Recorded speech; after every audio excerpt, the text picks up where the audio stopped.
Hello friends, आज एक important question cover करेंगे, है ना। क्वेश्चन आता है आप लोगों को, गॉस प्रमेय लिखिए।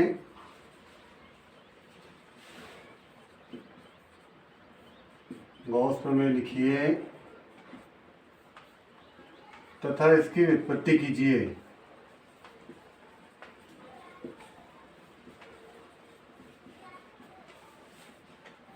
है ना, इस तरह क्वेश्चन आएगा आप लोगों को कि गॉस प्रमेय लिखिए तथा इसकी व्युत्पत्ति कीजिए।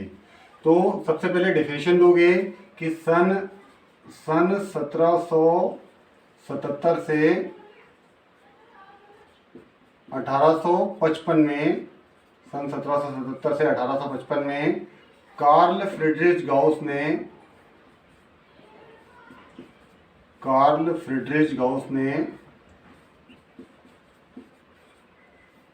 है ना, सन 1777 से 1855 में कार्ल फ्रीडरिच गाउस ने किसी बंद पृष्ठ से गुजरने वाले संपूर्ण विद्युत फ्लक्स और उस बंद पृष्ठ में उपस्थित कुल आवेश में संबंध दर्शाने के लिए एक नियम का प्रतिपादन किया, जिसे हम क्या कहते हैं, गाउस प्रमेय कहते हैं। जिनके अनुसार, फिर प्रमेय लिखोगे आप लोग, जिनके अनुसार प्रमेय हो जाएगा आपका कि वायु या निर्वात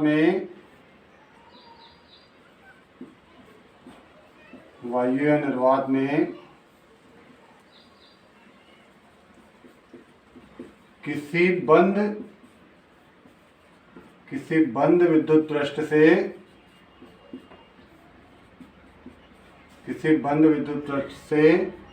गुजरने वाले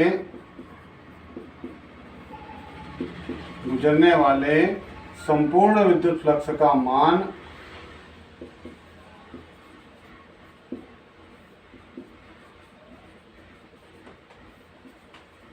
फ्लक्स का मान उस बंद पृष्ठ में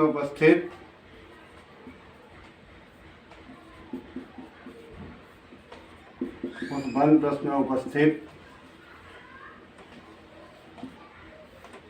कुल आवेश का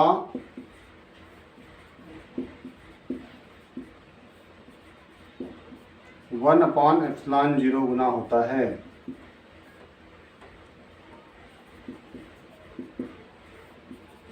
ना, और एक बार डेफिनेशन बता देता हूं कि वायु निर्वात में किसी बंद विद्युत पृष्ठ से गुजरने वाले संपूर्ण विद्युत फ्लक्स का मान उस बंद पृष्ठ में उपस्थित कुल आवेश का 1/ε0 गुना होता है ना। मतलब डेरिवेशन आ जाएगा, आप लोगों को डेरिवेशन लाना है हल करके। जो आप लोग डेरिवेशन लाओगे हल करके, मतलब गॉस थ्योरम जब आप हल करोगे तो आपका आना चाहिए phi A is equal to Q into 1/ε0। मतलब किसी बंद विद्युत पृष्ठ से गुजरने वाले संपूर्ण विद्युत फ्लक्स का मान उस बंद पृष्ठ में उपस्थित कुल आवेश का 1/ε0 गुना होता है। अब इसके बाद में इसकी व्युत्पत्ति करेंगे।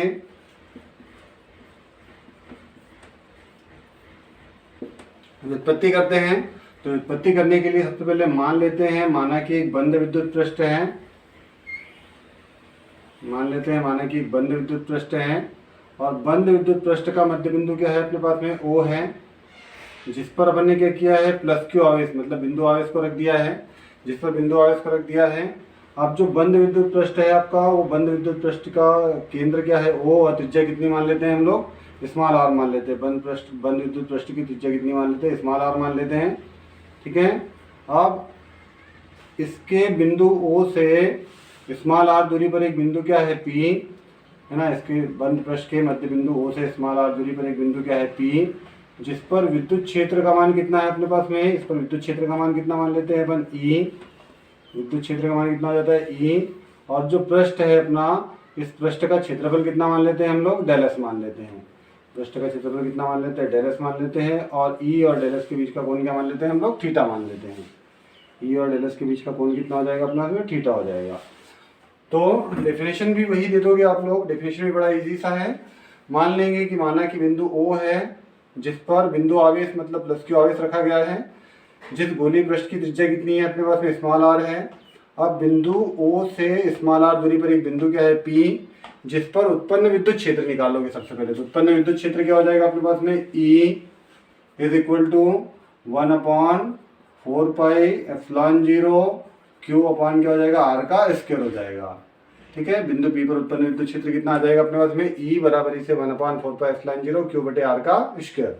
अब यदि बंद पृष्ठ ई, मतलब जो बंद पृष्ठ का विद्युत बिंदु पी का विद्युत क्षेत्र है ई तथा पृष्ठ डेल एस है ना, तो यही लिख दोगे आप आगे डेफिनेशन में कि विद्युत क्षेत्र ई तथा पृष्ठ डेल एस के बीच का कोण क्या हो, थीटा हो, तब इस बंद पृष्ठ से गुजरने वाला, इस बंद पृष्ठ से, इस बंद विद्युत पृष्ठ से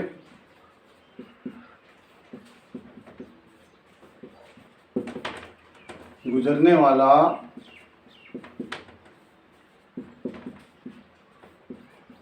संपूर्ण विद्युत फ्लक्स निकाल लेना है आपको।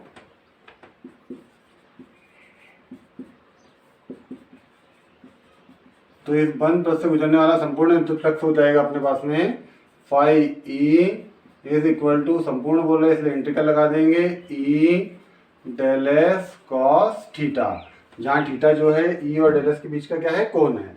अब चूंकि ई पूर्ण राशि इसको बाहर ले लेते हैं, तो phi E is equal to E आप लोग बाहर ले लेते हो, इंटीग्रल के अंदर क्या आ जाएगा, डेल एस कॉस थीटा। अब चूंकि ई और डेल एस के बीच का कोण क्या हो, थीटा बराबर से 0 हो, क्योंकि फ्लक्स का मान अधिकतम होता है, तो ई और डेल एस के बीच का कोण कितना होता है, 0 होता है लंबवत कंडीशन के लिए।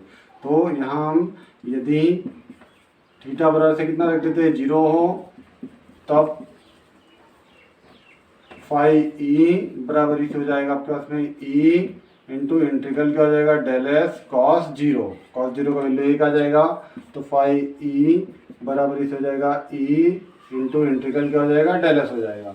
अब ई का वैल्यू आपके पास में पहले से है, उसको यहाँ रख देते हैं, तो phi E is equal to हो जाएगा अपने पास में 1/4 pi epsilon 0 Q upon R का स्क्वायर इंटू इंटीग्रल क्या आ जाएगा, डेल एस आ जाएगा।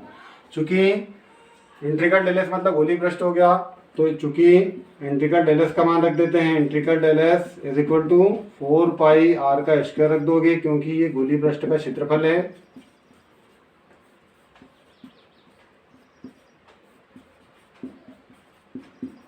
और गोली पृष्ठ का क्षेत्रफल कितना होता है, 4 पाई आर का स्क्वायर। ये वैल्यू रख देते हैं यहाँ पर, तो phi E is equal to हो जाएगा आपके पास में, यहाँ वैल्यू रखेंगे अपन, तो पहले से है 1/4 पाई एप्सिलॉन 0 क्यू बटे आर का square into integral del S की जगह क्या आ जाएगा अपना, 4 पाई आर का स्क्वायर, तो 4 पाई आर का स्क्वायर। आप इसको बैलेंस कर लेते हैं, ये 4 पाई से 4 पाई बैलेंस हो जाएगा आपका, आर का स्क्वायर से आर का स्क्वायर बैलेंस हो जाएगा, क्या बचेगा आपका उसमें, फाई ई बराबरी से 1/एप्सिलॉन 0 और इंटू क्या बच गया, क्यू।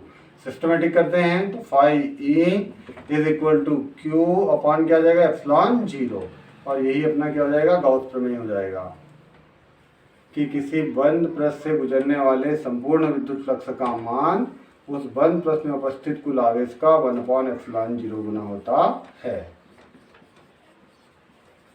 ना। तो यही अपना क्या रहेगा, गाउस प्रमेय रहेगा। Phi E is equal to Q into 1/एप्सिलॉन 0, मतलब किसी बंद पृष्ठ से गुजरने वाले संपूर्ण विद्युत फ्लक्स का मान उस बंद पृष्ठ में उपस्थित कुल आवेश का 1/एप्सिलॉन 0 गुना होता है। अब नेक्स्ट वीडियो में हम देखेंगे गाउस प्रमेय के अनुप्रयोग। तब तक के वीडियो को लाइक कीजिए, शेयर कीजिए और चैनल को सब्सक्राइब कीजिए। Thank you.